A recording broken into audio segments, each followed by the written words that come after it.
Sujet pour ce soir, nous avons le plaisir d'avoir avec nous Monsieur Mohamed El Alfi, expert économique. Nous sommes ravis de vous avoir avec nous.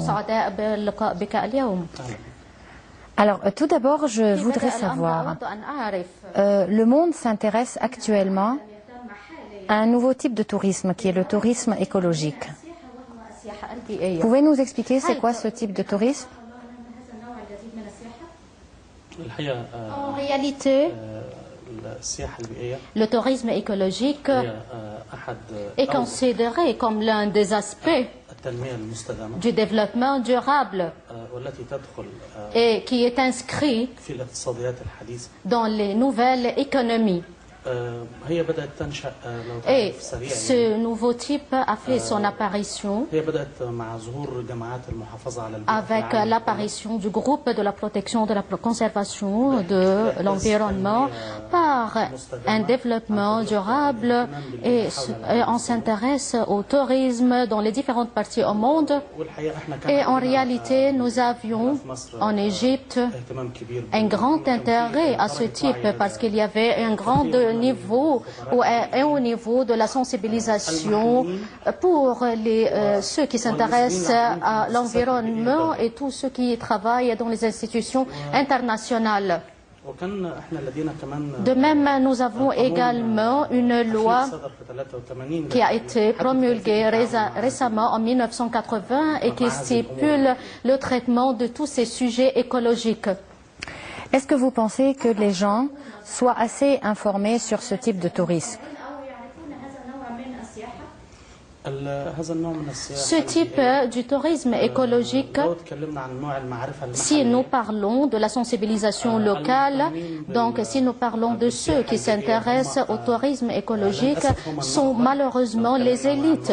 Donc si nous parlons de l'Égypte mais le tourisme qui provient des pays de l'Est de l'Europe ou des pays scandinaves s'intéresse à ce type de tourisme.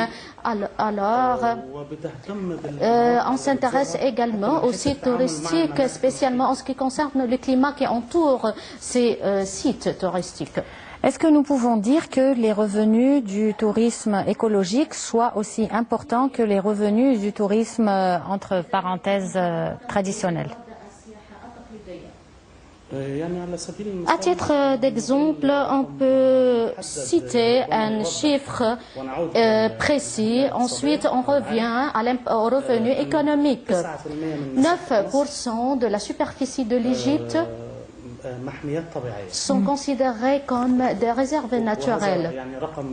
Et c'est un nouveau chiffre qui mérite l'attention et l'étude. Mais en ce qui concerne le revenu économique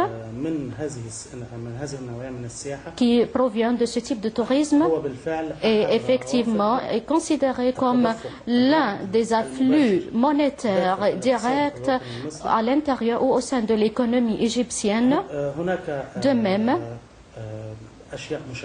il y a des points encourageants, il y a des points positifs qui ont besoin de l'accroissement de la police judiciaire dans ce domaine, c'est-à-dire le durcissement des sanctions ou des peines parce qu'on traite avec l'environnement.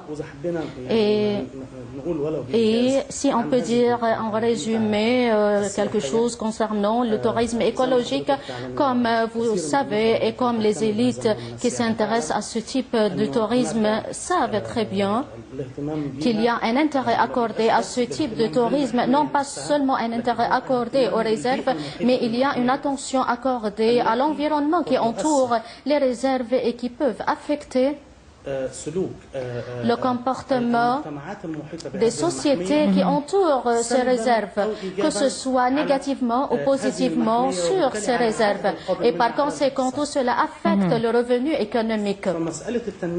La question du développement doit passer par deux phases concernant les réserves. Ce n'est pas seulement un intérêt accordé aux réserves et d'être entouré seulement par des grilles ou par des barrières, et non pas seulement par l'octroi des licences ou des permis, mais on doit accroître le niveau de la sensibilisation culturelle dans les agglomérations urbaines qui entourent ces réserves.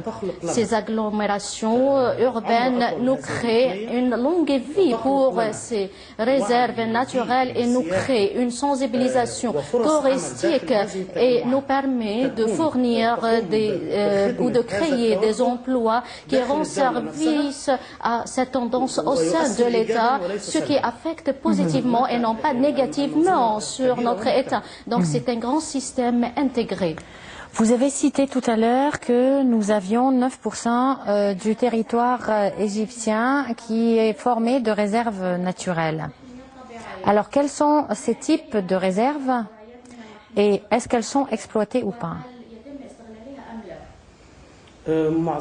La plupart de ces réserves naturelles sont exploitées. Nous avons, à titre d'exemple, autour du Caire, il y a des réserves naturelles. La réserve naturelle de Degla, ce sont des réserves qui sont composées des rochers de différentes périodes archéologiques qui dataient de 60 millions et 30 millions d'années. Et d'autres réserves sont considérées comme des foyers des migrations des espèces des oiseaux et des animaux. Il y a un autre type de réseau naturel désertique dans le désert blanc, dans la Nouvelle-Vallée ou dans le Wadi el-Gadid, dans el Waha el-Bahariya au gouvernorat de Giza après la nouvelle répartition. Donc il y a la plus grande structure du dinosaure. Il y a le désert blanc et le désert noir. Et nous avons la réserve naturelle de Ras Mohammed, la réserve de Olba. Dans la mer Rouge, nous avons la réserve naturelle à Aswan qui s'appelle Alaki. Il y a la réserve intitulée Nab. Nous avons également des réserves maritimes qui se situent dans la mer Rouge et à Safag. Donc on se concentre sur ces réserves vu les exercices et les pratiques touristiques dans ces sites. Et en dépit de la tendance vers la préservation de ces réserves maritimes, on entend d'un temps à autre qu'il y a des choses qui se passent indépendamment, comme par exemple, il y a des grands navires qui portent atteinte aux récifs de corail. Donc, ce qui peut nous rassurer, c'est que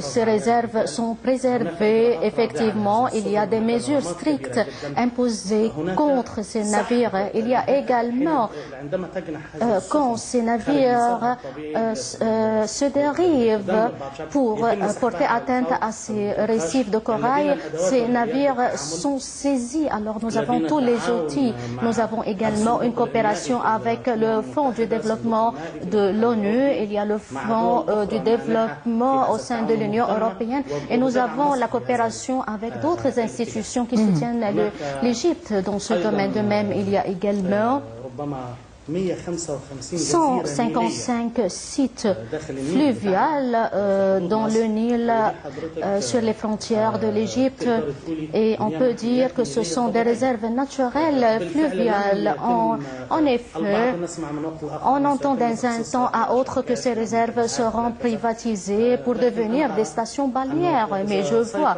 que si certains individus contrôlent les réserves naturelles, tout cela ne sera pas dans l'intérêt de l'économie nationale. Donc, on doit réhabiliter ces réserves fluviales qui sont considérées comme étant 155 îles et on peut accroître le revenu et l'afflux monétaire national.